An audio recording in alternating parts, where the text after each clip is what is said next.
Hey guys, it's Steven from the Green Engineers and welcome to a update video. Let's try to keep this under 10 minutes to allow for quicker uploading of this video.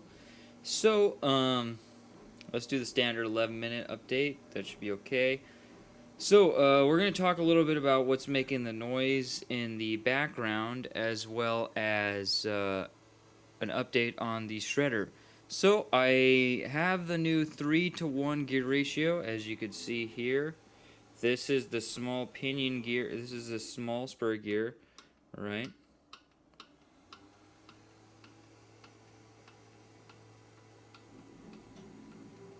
Did I break the screw? No. Okay. Okay. So that's a very small gear, and you can see this guy. I actually did not have the long enough screws to add the second washer on it, right? But that's okay. I'll get some. And my buddy at the machine shop, thanks Parnell, is his name Parnell, is he made these out of Hastelloy, and also he made the main gear out of Hastelloy because we were worried about this thing exploding when we tried it. So I tried to do some testing before the video, and so I tried this piece. It was, you probably saw it in the last video. So this is this is the thickness of it. This is a piece of PLA, right? And what it originally starts out looking as is it starts looking like this, right? But that's just a portion, right? So as you can see, this is just a portion of this, but this is what originally it looked like, right? It was this kind of shape, but only this thick, and then for whatever reason, it failed or something, or I decided not to continue, and I stopped it. So as you can see, pretty decent infill. This is like 50% infill, I believe. So 50% infill, and kind of went right through it. Now, of course, because the gears are now out of Hastelloy, they are not, and Hastelloy is very, very hard material, by the way, guys. It didn't explode, the gears didn't explode, but something else did. And that is the shredder itself. So now apparently the shredder is the weak link, and it popped these welds right out on this corner. And I noticed that because when I had the gear, the main gear on, the gear of the shredder, it was no longer touching the gear over here. So I was like, hey, what happened? Did I break the motor mount? No. So I broke this guy. So, and I look here, this does not have the greatest penetration that I thought it was going to have. So what I should definitely do is up the heat on the welder to get a better bite on this guy. And then that should allow me to get a little bit deeper on here, and then obviously add more welds. So here I just have 3 on each side, so obviously that's not going to work with this kind of gearing. So I need to increase that amount of gearing. And also I noticed that I'm starting to get some damage on these teeth. For example, this one is slightly tapered now. This one right here, it's slightly tapered on this side now, and you can see that I think it like chipped off or something right there, and maybe a couple more of these, same deal also here. It had a pretty rough impact there, so I'm thinking that's because the bearing popped out or something. And there was some issue where this this piece that holds up this guy, that holds up the half moon, was not in place, and so that might have also caused something. Anyway, so I need to take this guy apart, so I just wanted to film this video before I take this guy apart and re-weld it, increase the welds, because we're even higher, you know, higher forces than I ever planned for this guy would be required. So we're going to increase the weld strength and go from there. So that's the plan here. I'm thinking I'm probably not going to go more than this gearing right here. I think this gearing is good. So I'm probably not going to go any more than this. That's it. So this is 3-to-1 ratio, so that means this guy's 17 RPM, this guy's a little bit under 6 RPM. It looks great. We definitely are making some serious noise with this kind of stuff, right? When that guy goes in through there. And it's definitely chipping this guy out, right? It's launching this guy out, right? So the hopper is definitely recommended, and maybe even a cap on the hopper would be a good idea. Now I have something that I can make a hopper on, which is the noise that you're hearing, which is the newest addition to the family, which is the next update that I want to talk about, which is the 3D printers. So I've been trying to do some contract work to get some money coming in to kind of get my name out there to try to go full-time in the business as quickly as possible. And I've been struggling to get my printer that I showed you, this printer here, to do what I need to do, right? It was creating a lot of warping. I couldn't get it to hold it down with high infill. As you can see there, it's very warped, not very flat. I can't give a customer this. And also you can see the seam is super chewed up. You can see that chewing marks there on it. You can see there the chewing marks. So that's not going to work. So I needed something with a heated chamber, and I didn't have the time to do it on this guy, you know, because of work and stuff like that. So I wanted to buy something that had the heated chamber and had a second head for soluble supports and stuff like that, and also something that was very dependable and something that, you know, is almost industrial grade machine. So what I decided to do, which I thought I would never do, is I went out and, this is my cat here, my outside cat.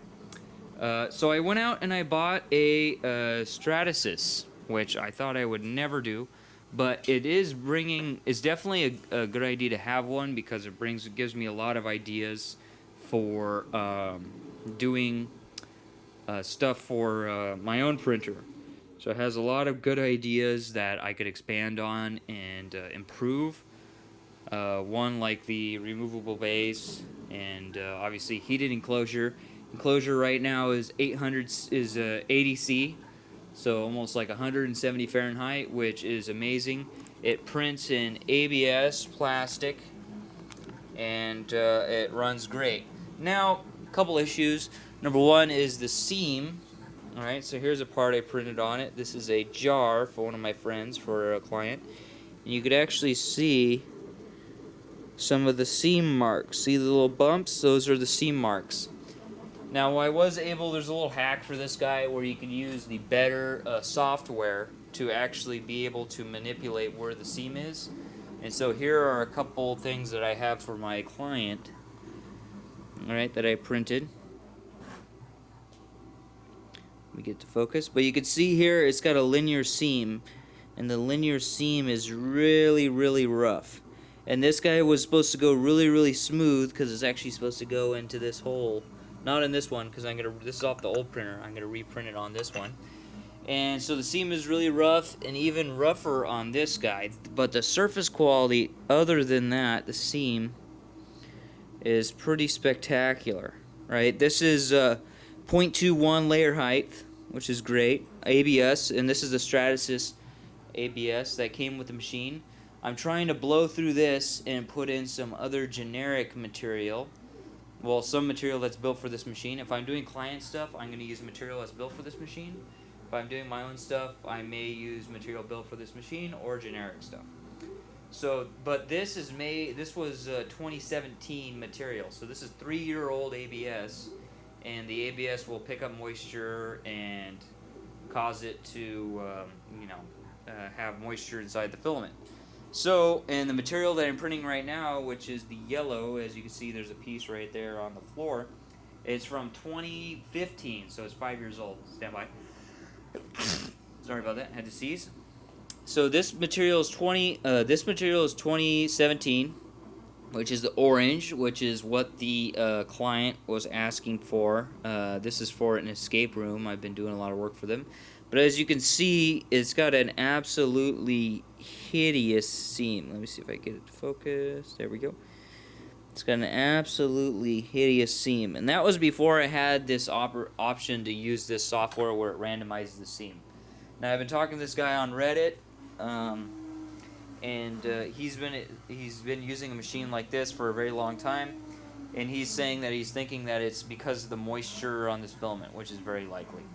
So what I'm doing is I'm printing a very, very big part. This is a 30-hour print, and this is for one of my classes, so we can kind of call it on this particular class. I've been always saying that I was going to do a prototype for it, and so now I'm finally doing it because I didn't have a printer with the second head that does the soluble supports. So right now this is running the P430 ABS, which is a standard Stratasys P430, which is the ABS Plus. It's quite a bit better. It's a little bit better than a lot of other ABSs. It's, you know, they tweaked the formula of the ABS to get it to be, you know, even stronger, to try to approach the strength of injection molded. So I think they got to 75 to 80% the strength of injection molded, which is great, but Stratasys, you know, they're a big corporation, so they're selling the material for like $260 a kilogram. So obviously pretty steep compared to the 35 that I was paying before, 35 to 40 for ABS. Anyways, so I'm going to be taking this guy to generic material, and that's what I'm going to be using. And for right now, for customer work, I will be using compatible filament because this guy uses 70 thousandths of an inch material, so not 1.75. It uses 0.070 inch, which is 1.770 millimeters. So it's another 0.020 millimeters bigger than 1.75 than standard filament. And I don't know if that's a particular reason why they did that, or they wanted to stick with regular inch, and then they wanted to round up. But so that if I put regular material in here, it'll slightly under extrude. That's why I'm going to do compatible material that's very similar, as that should theoretically have the same diameter. Now that material is the same 1.770 millimeters, and the material is about $90 a kilogram, 90 to 105. So it's somewhere in between there, $80 to $105 per kilogram.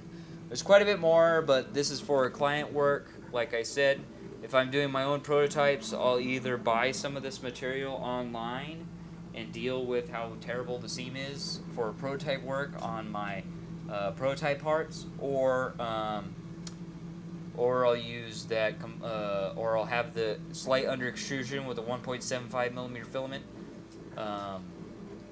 or I'll use compatible filament, right? Because again, I'm going to be iterating, so the material costs will get higher and higher, especially when I'm prototyping. I'm not making money on it compared to when I'm doing client work.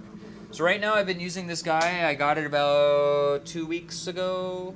No, sorry. I got it last weekend, Sunday, and today is Thursday, almost Friday. It's almost 12 o'clock. So this guy had 1,800 hours on it when I got it. It was regularly serviced till 2018. It's in great shape. Regularly serviced by Stratasys till 2018. So very well kept on the maintenance side.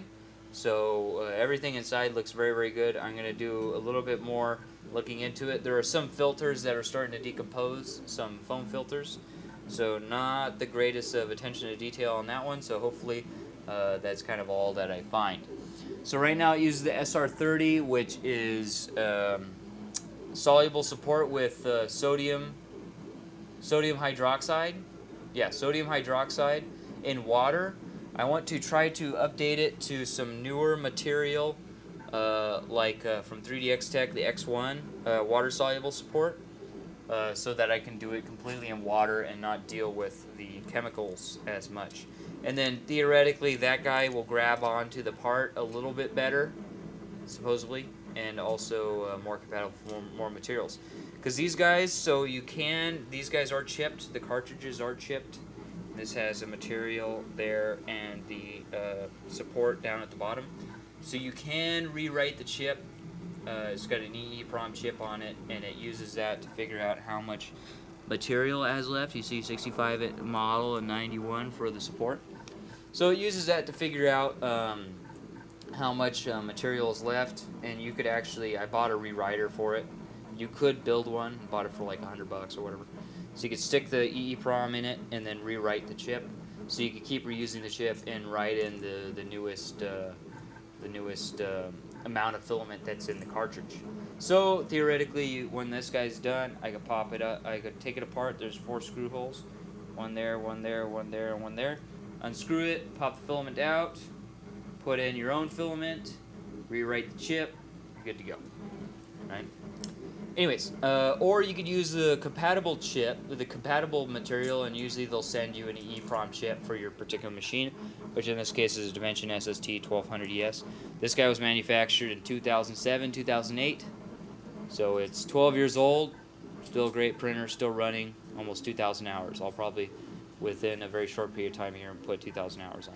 So here's another example. They use soluble supports. This is the example that's actually loaded inside of the machine, so you don't even need to attach a computer to it. You have to use a crossover cable from the computer, which is basically a Cat5 cable, and it allows you to directly talk to it. You could use either a network or a crossover cable to go from computer to computer, because basically this guy's a computer on the inside, so you could directly talk to it. So this guy does not need a computer. It's one of the built-in in the maintenance folder in here. And it used soluble supports in order to make the wrench work.